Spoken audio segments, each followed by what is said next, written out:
చేయితో కట్టేలా రామ్మూర్తి నాయుడిని దారుణంగా హింసించి తన పార్టీలో కూడా టికెట్ ఇవ్వకుండా కొట్టి మెంటల్ చేసి చైన్లతో కట్టేసి దౌర్భాగ్యమైన పరిస్థితికి తీసుకెళ్ళి చంపేసినటువంటి చంద్రబాబు గురించి మాట్లాడుతున్నారు మీరు. కనీసం తల్లికి చెల్లికి ఏది చెప్పినటువంటి చంద్రబాబు నాయుడు గురించి మాట్లాడతారు. చంద్రబాబు నాయుడు కూడా లోకేష్ కూడా ఎప్పుడైనా వాళ్ళ తాత పేరు ఉన్నావా? లోకేష్ నోట్లో కర్జూర్ నాయుడు అనేటువంటి పేరు ఉన్నావా? అమ్మన్నం అయినటువంటి పేరు ఉన్నావా? చంద్రబాబు నాయుడు ఎప్పుడైనా సరే వాళ్ళ గురించి మాట్లాడితే విన్నావా? చెప్పండి. మీరు పార్టీ గురించి మాట్లాడతారు మీరు. సార్ జగన్మోహన్ రెడ్డి గారు రాజకీయాలకు వచ్చిన తర్వాత ఏ రకంగా హత్యా రాజకీయాలు ప్రేరేపించాడు, ఏ రకంగా ఇబ్బంది పెట్టాడు, ఏ రకంగా ఆటవిక పరిపాలన చేశాడు. చంద్రబాబు కన్నా హత్యా రాజకీయాలు ప్రపంచంలో ఎవరు చేయరు. చంద్రబాబు మాదిరిగా హత్యా రాజకీయాలు ఎవరు చేయరు. మీరు చంద్రబాబు హత్యా రాజకీయాలకి వెళ్తే ఈ రోజు 2 సంవత్సరాల్లో ఎన్ని హత్యలు చేశాడో, ఎన్ని మానభంగాలు చేశాడో, ఎన్ని మర్డర్లు చేశాడో, ఎన్ని లాకప్లు చేశాడో సాయి కృష్ణ సాక్షిగా చెప్పాల్సిన అవసరం ఉంది. వంగవీటి మోహన్ రంగా అని చెప్పిన నీచుడు చంద్రబాబు ఇంకా ఈ పదం వాడాలి, ఇక్కడ వాడాలా? ఎందుకంటే ఆ రోజు సాక్షాత్తు ఆ రోజునటువంటి స్పీకర్ కోడేరు శివప్రసాద్ చంద్రబాబు ఇద్దరు కలిసి వంగవీటి మోహన్ రంగా అనేటువంటి ఒక దైవ సమానమైనటువంటి వ్యక్తుల్ని భూమట్టం చేసినటువంటి నీచుడు చంద్రబాబు వంగవీటి రంగని చెప్పాడు, మల్లెల బాబ్జీని చెప్పాడు, దశరథని చెప్పాడు. వీళ్ళందరినీ చెప్పినటువంటి చంద్రబాబు నీచుడు. వీటి హత్యా రాజకీయాలు కావా? హత్యా రాజకీయాలు కావా మీకు? ఇప్పుడు సాయి కృష్ణ చెప్పినటువంటి వాడు కూడా చంద్రబాబే. సాయి కృష్ణ కూడా చెప్పింది చంద్రబాబే. చంద్రబాబు హత్య ఇదే. మీరు ఇటువంటి రాజకీయాలు చేస్తే చంద్రబాబుకి సాయి కృష్ణకి సంబంధం అంటే వంగవీటి రంగయ్య గారికి చంద్రబాబుకి సంబంధం ఉంది. గతంలో వచ్చిన ఆరోపణ ఉంది, ఈ రోజు కూడా ఉంది సార్. కాదు సార్, చంద్రబాబుకు తెలియకుండా సాయి కృష్ణ పనులు జరిగేది లోకంలో. ఆ శవం ఏం చేశారో బూడిద కూడా మిగల్చలేదు. అది చంద్రబాబు తెలియకుండా జరగదు. దీంట్లో ముద్దాయి చంద్రబాబే. సాయి కృష్ణ మండలిలో చంద్రబాబే ముద్దాయి. ఏమని ముద్దాయి సంబంధించిన వ్యక్తి జగన్మోహన్ రెడ్డి గారు రాజారెడ్డి దగ్గర నుంచి రాజశేఖర్ దగ్గర నుంచి 25 క్రిమినల్ కేసులు వాళ్ళ మీద. చంద్రబాబు మీద లోకేష్ మీద చంద్రబాబు మీద మీరు చెప్పండి. ఆ కేసులు చెప్పండి. రైట్, సమయం అయిపోయింది. అలాంటి వంశ పారంపర్యం నుంచి వచ్చిన వ్యక్తి జగన్మోహన్ రెడ్డి గారు. ఎవరు వంశ పారంపర్యం? శేఖర్ రెడ్డి గారు పారంపర్యం ఉంటే మీ తండ్రి పేరు చెప్పుకుంటే కదా. మధుసూదన్ రెడ్డి గారు కర్జూర్ నాయుడు పేరు చెప్పండి. కర్జూర్ నాయుడు పేరు చెప్పలేదు నీచులు మీరు. తండ్రి పేరు చెప్పలేదు నీచులు మీరు. మీ వంశాన్ని గురించి చెప్పలేదు మీరు నీచులు మీరు. మీ అమ్మల గురించి చెప్పలేదు నీచులు మీరు. మీ తల్లికి మీ చెల్లికి ఏం చేయలేదు మీ తమ్ముడిని కట్టేసి చేసినటువంటి దౌర్భాగ్యులు మీరు. మీది బూడిద పార్టీ. మీ పార్టీ బూడిద పార్టీ. మీతో కూర్చుంటే పవన్ కళ్యాణ్ ఉన్నాడు. పాపం పవన్ కళ్యాణ్ మీతో ఉన్నాడు. తన డిస్ట్రిక్ట్ పర్యటనలు కావచ్చు, తన పార్టీ కేంద్ర మీటింగ్లు కావచ్చు, అద్భుతంగా రాణిస్తున్న నారా లోకేష్ గారు అయితే తప్ప ఈ రాష్ట్రానికి ముఖ్యమంత్రిగా నారా లోకేష్ విద్యామంత్రిగా ఆయన చేసినటువంటి ఒక సంస్కరణ చెప్పండి. విద్యామంత్రిగా ఆయన చేసిన ఒక సంస్కరణ చెప్పండి. విద్యామంత్రిగా ఆయన చేసిన ఒక సంస్కరణ చెప్పు. విద్యా వ్యవస్థలో ఆయన చేసినటువంటి మార్పు చెప్పు. లోకేష్ మార్పు ఏంది విద్యా వ్యవస్థలో అది చెప్పు. డిఎస్సీలో అవకతవకలా విద్యా మార్పు ఆయన చేసిన మార్పు డిఎస్సీలో అవకతవకలా. లోకేష్ గారు రాష్ట్రానికి కాబోయే నేత, రాష్ట్రానికి కాబోయే ముఖ్యమంత్రి. విద్యా వ్యవస్థలో ఆయన చేసినటువంటి మార్పులు చెప్పండి అయ్యా. విద్యా వ్యవస్థలో ఆయన చేసిన మార్పులు చెప్పండి అయ్యా. ఆయన డిఎస్సీలో అవకతవక తప్ప ఆయన ఏదైనా సరే విద్యా వ్యవస్థలో మార్పు చేశాడా?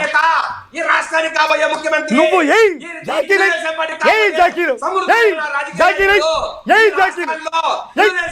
ముందు నడిపించడంలో ఆయన ప్రముఖ స్థానంలో ఉంటాడు. అలాంటి వ్యక్తి గురించి సార్ విద్యాశాఖలో ఉన్న సమస్యలు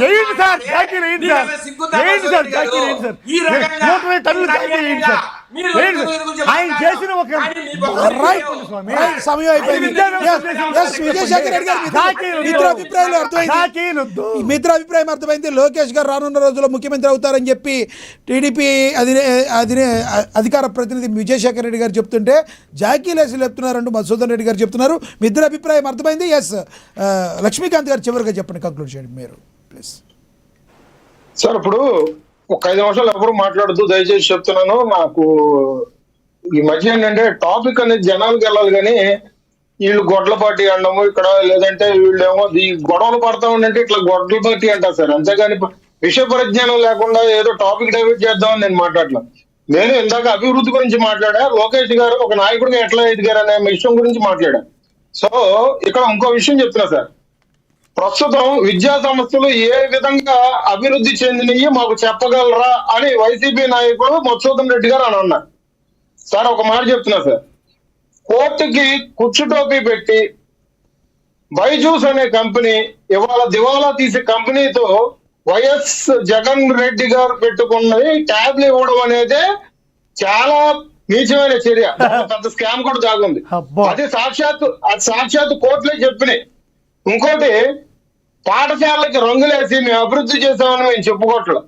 ఆ రకంగా చెప్పాలంటే పవన్ కళ్యాణ్ గారు ఒక స్కూల్ విషయంలో నేను మెచ్చుకున్నారు కాదంటే, ఆ రకంగా చెప్పాలంటే లోకేష్ గారు కూడా మంగళగిరి నియోజకవర్గంలో 16 కోట్లు ఖర్చు పెట్టి వాళ్ళ రోజున ఒక పెద్దగా ఒక స్కూల్ కార్పొరేట్ లెవెల్లో ఒక గవర్నమెంట్ స్కూల్ తీర్చిదిద్దారు. తమ్ముడు ఒకటి కాదు, దేశంలో రాష్ట్రంలో చాలా ఉన్నాయి. లెట్ మీ కంప్లీట్ సార్, చాలా ఉన్నాయి సోదరా, ఉండండి. Let me complete. ఇవాళ విద్యా సంస్థలు అన్నిటిలో కూడా పిల్లలకి రాజకీయ రంగు పొలవకూడదని ఎక్కడా కూడా ఫ్లెక్సీలో రాజకీయ నాయకుల ఫోటోలు పెట్టినట్ల. మీకు ఆ విషయం తెలుసా సార్? మధ్యాహ్న భోజనం పథకం కింద డొక్కా సీతమ్మ ఇస్తున్నారనే మాత్రమే తెలుసు. కానీ ఇవాళ విద్యా ప్రమాణాల్లో ఏ నాయకుడైనా కానీ గవర్నమెంట్ స్కూల్లో చదివిన పిల్లలు ఫోటోలు 10th క్లాస్ పాస్ అయిన ఫోటోలు ఇవాళ ఫ్రంట్ పేజీలో వచ్చినాయంటే దానికి కూటమి ప్రభుత్వం తీసుకున్న నిర్ణయమే. కూటమి ప్రభుత్వం తీసుకున్న విద్యా ప్రమాణాలు పెంచిందనే చెప్పాలి. ఒక్క మాట లక్ష్మీకాంత్ గారు మిమ్మల్ని ఒక మాట అడిగారు, మీరే మాట్లాడారు. ఒక్క మాట అడిగినాడు, క్వశ్చన్ అడిగినండి సార్. ఏదైనా కూడా మంచి చెడులని ప్రతి పితృత్వంలోనూ ఉంటాయి. ఓపెన్గా మాట్లాడదాం.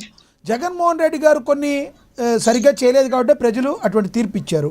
స్కూల్స్ విషయంలో పిల్లలకి ఎడ్యుకేషన్కి సంబంధించిన దాని విషయంలో గత ప్రభుత్వం కొంత మంచి చేసిందన్నమాట వాస్తవమా కాదా? నేను ఒప్పుకోను సార్. అబ్బా ఇంకొదిలేండి సార్, ఇంకొదిలేండి సార్.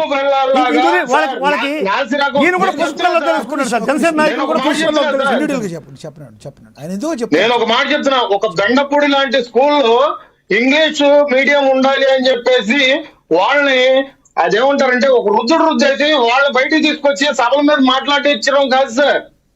ఇవాళ రాష్ట్ర వ్యాప్తంగా ఉన్న ప్రతి గవర్నమెంట్ స్కూల్లో అటువంటి విద్యా విధానం ఇవ్వాలి. ఆ విద్యా విధానం ఇవ్వడంలో జగన్మోహన్ రెడ్డి గారు పేరుని చెప్పాలి. సాక్షాత్తు సభల్లో పవన్ కళ్యాణ్ గారిని విద్యా వ్యవస్థలో జగన్మోహన్ రెడ్డి గారి యొక్క విధానాలు తప్పుపట్టిన ఎవరైనా సరే మనిషిగా ఉండడానికి అనర్హులు. ఎందుకంటే పార్టీలకు అతీతంగా మనం మాట్లాడుకోవాల్సిన అవసరం ఉంది.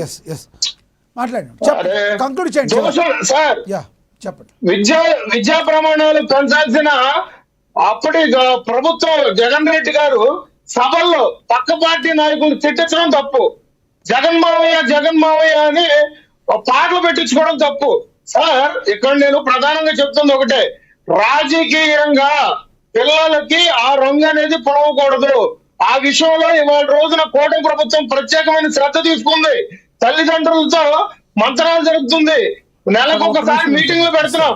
ఆ విధంగానే ఇప్పుడు కొన్ని చోట్ల ల్యాబులు కానీ కంప్యూటర్ కానీ లేకపోతే పవన్ కళ్యాణ్ గారే ఇచ్చారనే విషయం మీకు తెలుసా? చాలా చోట్ల అడిగిన వెంటనే సాయంత్రానికి కంప్యూటర్లో ల్యాబ్లు ఏర్పాటు చేశారు పవన్ కళ్యాణ్ గారు అని తెలుసా?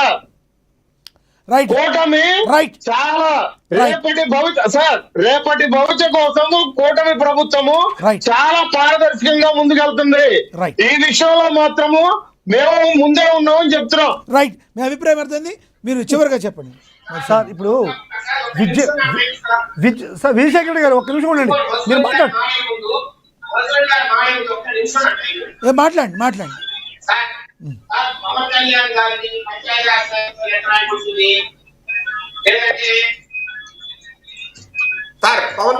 పంచాయతీరాజ్ శాఖలు ఎంత ర్యాంక్ వచ్చింది, లేదంటే లోకేష్ గారికి విద్యాశాఖలు ఎంత ర్యాంక్ వచ్చింది సార్? వాళ్ళని తక్కువ చేసి చూడడం కదా అది. సార్ వాళ్ళు ఈరోజు ఈ రాష్ట్ర నాయకులు, దేశంలో పేరెన్నికైన నేతలు, వారు ఉండొచ్చు, ఒక మంత్రిత్వ శాఖకు మంత్రిగా ఉండొచ్చు. అంత మాత్రాన పంచాయతీరాజ్ శాఖ ఎంత ర్యాంక్ వచ్చింది, ఆ తర్వాత పవన్ కళ్యాణ్ గారు ఏ రకంగా పర్ఫామ్ చేస్తున్నారు, ఇదే సార్. ఈ రోజు కొన్ని లక్షల మందిని ప్రభావితం చేయగల వ్యక్తి పవన్ కళ్యాణ్ గారు, ఆయన ఒక శాఖ పరిమితం చేయడం ఏంది? అట్లాగే ఈ రోజు నేషనల్ వర్కింగ్ ప్రెసిడెంట్ గా ఈ రోజు దేశం పార్టీని ముందుకు నడిపిస్తున్న వ్యక్తి ఈ రోజు ఒక ముఖ్యమంత్రి స్థాయిలో, మళ్ళా చెప్తున్నా, ఒక ముఖ్యమంత్రి స్థాయిలో ఈ రోజు రకరకాల దేశాల్లో తిరిగి ఈ రోజు పెట్టుబడులు తెస్తున్న నేపథ్యం, అట్లాగే సెంట్రల్ గవర్నమెంట్ తో అనుసంధానం అయ్యి ఈ రోజు రకరకాల కంపెనీలు కావచ్చు, లేకపోతే పర్మిషన్స్ కావచ్చు తీసుకొస్తున్న వైనం, అట్లాగే సెంట్రల్ గవర్నమెంట్ ఆధ్వర్యంలో పరిశ్రమలు తెస్తున్న వైనం, అట్లాగే సార్ దేశీయ నాయకత్వంతో